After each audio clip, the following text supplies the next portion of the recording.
Okay, once again, welcome to my channel, and I want to say a big thank you to those of you that are my subscriber already. Thank you for the support and the encouragement. And if you're just joining me, see my face for the very first time, I'll say welcome to my space, my channel rather, because I know the YouTuber that use that word, my space. I don't want an issue with copyright then. My name remains Joseph, and this is J.O.S. Travel Abroad. I try to create this space to share my idea and knowledge about how to migrate abroad, basically and particularly looking at study route. And for the fact that I also have a relationship with a travel agency back home in Nigeria, where we've been working as partner from different, location. It's an opportunity for me to share one or two things I've known about using this route to study route. We've done one or two nice job where we've gotten our approval, and we've also done one or two things, and we can tell you for a fact the things that improve or increase your chances of approval. And this is why I choose to do this video. If you follow the title of this video, you notice what I'm about to say. And before I proceed to that, or before I dive right into it, I say thank you for being here, and I hope you will just be part of my family as a new subscriber too. Subscribe is free. It doesn't take anything much. It's just free.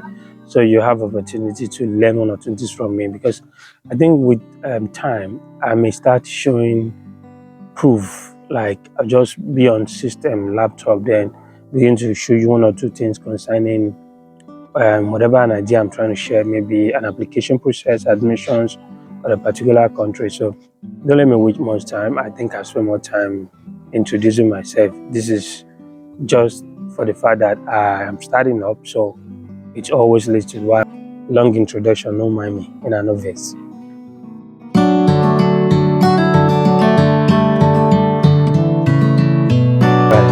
I'm actually doing this video from a garden close to the capital of Valletta. One of these gardens be beside the entrance or something like that.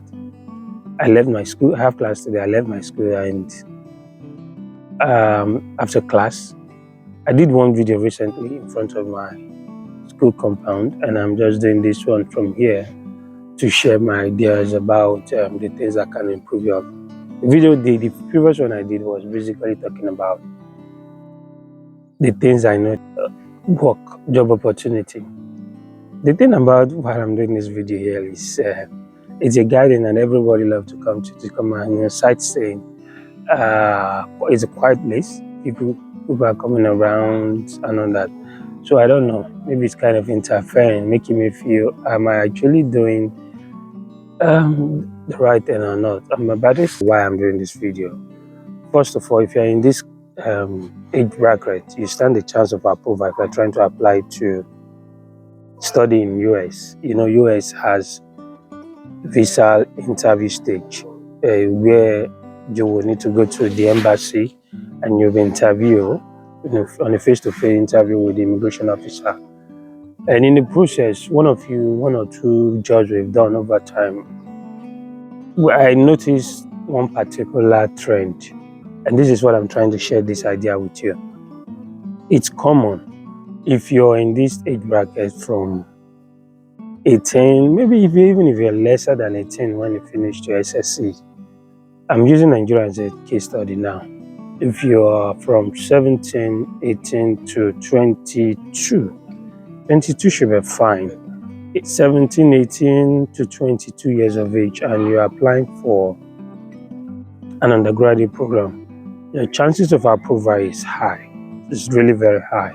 These are the set of people that should really, give it a shot if you want to try US. Because if you look at it, it's easy for someone of that class to really have a sponsor. You don't expect more pressure for someone of 17, 18 years old to have their personal finance and start taking care of things. So whenever they present anybody as their sponsor, they easily get, that kind of convincing approval. They easily get that attention from the immigration officer that truly, yes, they should have been sponsored. And another thing why they stand the chance of getting that approval is the fact that 80% of the time, most of these countries look at recruiting people that are kind of young, very active, vibrant. They are, they know there's a lot they can make out from them. When you bring in people that are still in their very youthful age, young people, there's a lot you can actually gain. They will have enough years to dedicate in case after going through school, there's a reason for them to stay back, invest those skills back into the country. So most time that's a background idea, a logic, I would say an idea most of these countries use. People that are very young going into other countries tends to get that attention to approval because they are still very in that age where they're energetic and strong to give and to more like someone you could still bend. Whatever skills you want to introduce them to, they have a lot of years to give back to the system. That's one of the things I believe. So if you're in that class, you'll really stand the chance of getting that approval. United States of America, USA visa approval, study route. I'm not going to study route now. That's what I mean. So you can give it a shot. You should give it a shot if you want to. And another thing that you should know is positive mindset. Believe in what you're doing. Have that faith that yes, you'll get it. Apart from then, if you are above that bracket from 23, 4, 5, and you want to still go for undergraduate, the more the years, the more this chance gradually reduce. The more the years, the lesser that approval rate. If you are still even in between 23, 4, and 5, I will still say, yeah, you still have that chance. You still could. And that's the thing. But as soon as you are above 25, particularly you're about 30 years, please mind you, and let me quickly chip in this one. I'm not saying you will not be approving even if you are 30 something and all that. Know that most of the things we say or do, these are personal opinion and also based on probably previous experience. And at the same time, if you look at common factors, you would want to say, okay, these are the things that have been common. So the common feature. So you'll be able to make your decision or judge based on that. But still know that people have their own luck, belief, faith different from one another. It doesn't really mean even if you're 40 something else, you want to put in for an applications for a visa to a particular country, you should just be, demoralized. You should be discouraged based on what you think people think. No. Apart from that, we're only saying personal opinion and the common trend and experience. These people stands the chance higher than the other people, which means I am not saying other people cannot or may not be approved because they are not that. But look at these factors. These are the things that help you, make those informed decisions. These are the things that help you make a decision, what you put into consideration if you're trying to make an informed decisions about your plan or your project. Now, that's first set on number one. But if now, let's say the second category, if you're going for a master program from 23 upward up till 27, 23 upward up to 27 stands the chance, that chance of higher approval rates. They stands that they could definitely be approved based on that category.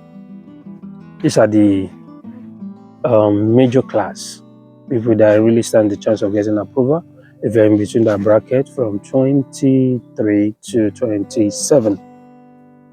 Okay, and if you are above, it still doesn't mean, like I said before, it doesn't mean you cannot be approved if you are trying to. If you believe deeply in yourself, regardless, and you have put in the right effort And at the same time, considering who is sponsoring you, you may get that approval. But if we want to see all things being equal, common factors, all these things, this is what I meant. Now, apart from looking at the age bracket, in terms of age, people that stands that chance, another thing that impressed or improved or increased your visa approval rate is the kind of sponsor or the kind of pattern. Sponsor in the sense that all of us would really agree one way or the other that if you look at it, despite the agent thing that I said I've been doing, like the experience and agent thing, it's rare for you to see these rich kids. Sorry, let me refrain that. It's rare to see children from a very wealthy home struggle basically to convince an immigration officers about their financial capacity.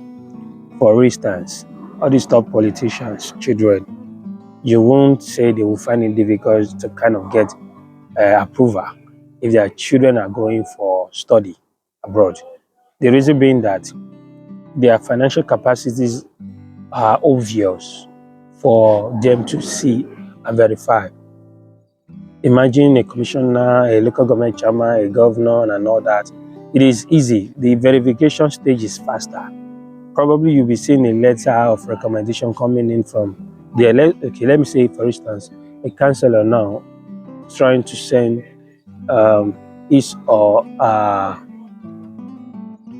child or children abroad. They might decide to improve or increase that chance by speaking with the governor, and the governor give them a recommendation letter. And this thing will be coming with a letter headed from the government house, signatures. And probably some of these times, it is not these top people that actually go for all this process on behalf of their children. They send their PA that will carry all the whatever documentation to declare. And one thing is just it might even be the phone numbers, everything will be there to call. They reach out, and then imagine when, apart from not looking at the angle of a politician here now, you're looking at someone that is coming from very, very rich home. Dangote or the dollar come up popularly in you. You can just look up on the internet and the thing pop up. And apart from even knowing them by their name and their reputation, someone is coming in to show a statement of account worth over billions, 100, 300, 400, 500 billions. Billions and billions. Would the immigration say, how can you take care of your tuition fees and all those stuff? That's another thing. So this thing also contributes. The authenticity and the verifications, or that is the verifications process of the financial capacities of who the sponsor is. A very wealthy person showing a huge statement of account. And on this, but in US, during the visa stage, you would not be talking about statement and all that. Like they won't, most time they don't ask you for a statement. If you're going for a student during the visa stage for a student, they would basically be asking you these things verbally, and what you mention and what you say your sponsors do are these things that increase the chance of that approval. And two, so if we take this away, which is the third factors, now the next thing we're looking at is the third factor. The next thing we're looking at is the kind of programs and the tuitions. What I mean is this: imagine someone, even if in his 30, got an admissions to study a particular program in school. If that person is able to get a fully funded scholarship, a fully funded program in the US, the program he or she was able to get scholarship, fully funded scholarship, that person stand that chance of getting approval. Now, the thing has been defended through the scholarship that this person is not going in to become problem, desperate, looking for one or two things to do to take care of their tuition fee. It has been taken care of. So now there will not be pressure from this particular students struggling for how to pay the school fees. So fully funded scholarships is one critical factor so that helps boost your approval rate regardless of that age. You're 20 something, you're 30, you're 40, you're whatever, because it's fully funded, you already have that guarantee one way or the other, except, spiritually, emotionally, I don't know, except if God just say, okay, that is not the time for that person. But if without that, if you're fully funded, that is one way you get it. It's why you will see someone that probably will be pursuing a PhD would not have it. Should be, greater percentage of PhD programs are fully funded, and they are not directly like school thing because it's based on research and other stuff. It looks more of a work pathway. The PhD don't have issues. 80% of them or higher are fully funded, and some masters that are fully funded don't have issues. So like I went for an interview, like I went with someone to the embassies and whatever, and I discovered that along that line too, people that were jubilating, getting the approval were those that were on scholarship and fully funded. At the time, even if you're not fully funded, like if it's not a full scholarship, so let's say you have 50%, that also has contributed to it. That also has contributed to it if you have a 50% scholarship. So now let me quickly summarize everything. Quick recap: the age brackets, looking at from 17 to 22, going for an undergraduate program, and then from 23 to 27, going for a master program. This both bracket has a good chance of approval. So that's why most time, if I meet someone that wants me to assist them get into U.S. to the study route, first thing I will ask them is, what's your age bracket and the qualification to know what you're going for, to also know. So anybody above this bracket, then most times I will just say no. But the fact that U.S., it has to do with interview, and no agent, no matter how intelligent or how inspired the person can, you would be able to predict the mind of the immigration officer. One little thing might just, strike that person to want to approve you. A little thing might just discourage them and just feel that they're not giving it to you. So those two factors, you should just look at them and couple with whatever factors you also have to put in place. The other one is then your sponsor, the capacity, reputations, the good ways of the sponsor, and then you look at the kind of programs and how it's being funded. Full tuition fee, full scholarship, which is fully funded scholarships, or partly funded, mostly helps improve and increase the rate of approval for those going for masters. So these are just the my observation. These are the things I experienced over time while I've been trying to assist one or two persons getting to United States of America to study route.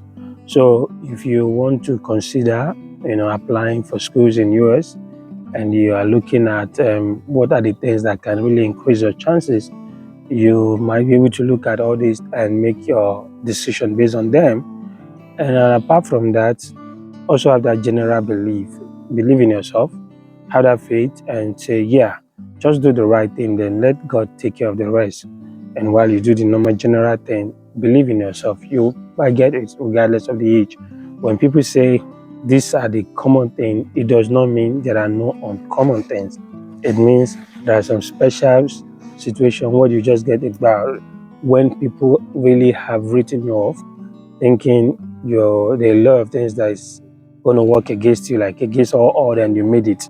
So that's that point. But for now, let me just stop here and say thank you again for the time. Thank you for sticking around, like believing in me and helping me push this project forward. Until I do another video